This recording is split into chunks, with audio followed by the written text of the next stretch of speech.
large and numerically powerful army of the Persian Empire, symbolized by the legs, the most powerful part of the bear. It was the greatest war-making machine the world had ever seen. And it also possessed the swiftness, the cunning, the cruelty of Alexander's army, symbolized by the leopard. And thus the fourth beast was unlike any wild beast of the earth. It was stronger, greater, more terrible than any. Daniel's fourth beast, the Roman Empire, had absorbed and therefore included the three beasts before it. So there's nothing like it. Now, you will find that they actually worship the devil. They worship the dragon. The Bible calls the devil a dragon, and our artists have drawn a dragon to show you, try to give you some picture of this beast that is so terrifying that there's no animal on this earth that you can even compare it to. And it's rising up right here in this end time, and God says we better be aware of this dreadful, dreadful beast, because it's so bad you can't describe it by any animal on this earth.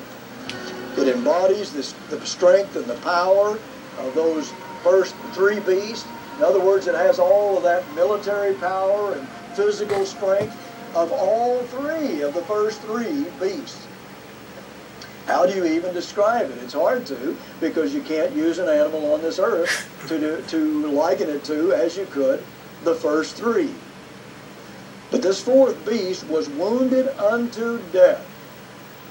Wounded unto death, but then out of that wound came 10 horns that continued, or continues right down to the return of Jesus Christ.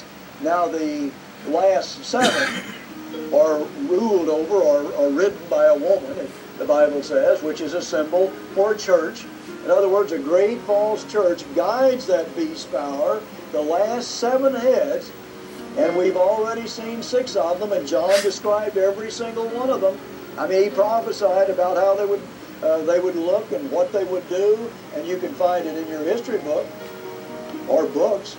If you know very much about history, John prophesied about the Mussolini-Hitler axis and all the evil that they would do in this end time.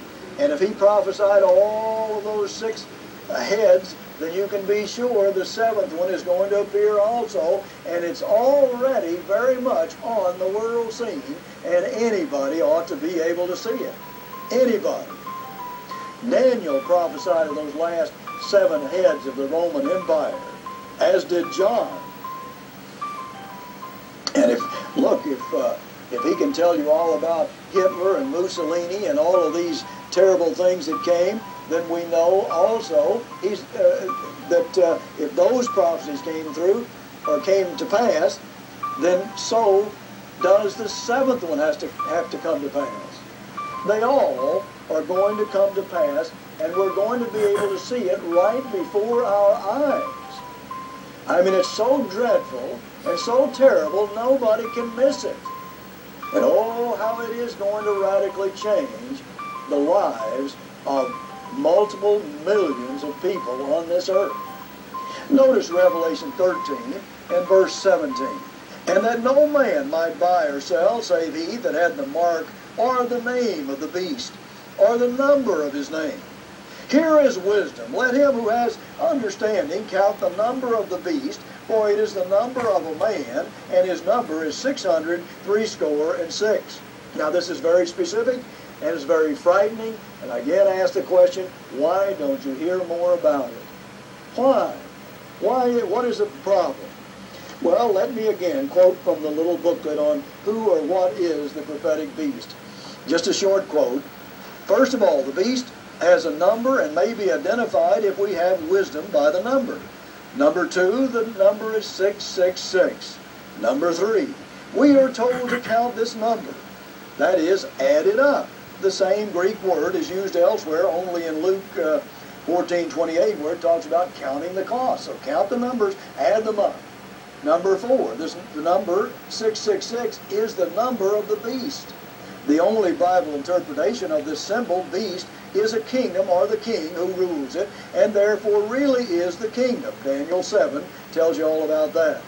Therefore 666 must be the number of the kingdom or government or empire, as well as that of the king who founds or rules it. The expression, the name of the beast, or the number of his name, makes plain that the number 666 is the number of the name of the kingdom or empire. And number 6, finally, the expression is the number of a man. Shows we must also count this number in the name of the king or ruler over the kingdom identified as the beast. Now, again, this is a somewhat involved subject, although it's covered in this little booklet, but you need to get this little booklet to really understand it in detail and be able to study and prove this from your own Bible. I mean, these prophecies are coming alive in your own Bible, and they're so terrible and wonderful that you can't afford to not understand them. We all must understand. Of course, the word beast is just a symbol for kingdom, as you can see as you go through this, and the king and kingdom are used interchangeably. But it is talking about the Roman Empire. Now here's the amazing thing about this, and again you can prove this. The name of the kingdom, also its founder and first king, and each man in that kingdom is you can count to exactly 666. That is the name of the kingdom. It'll add up to 666.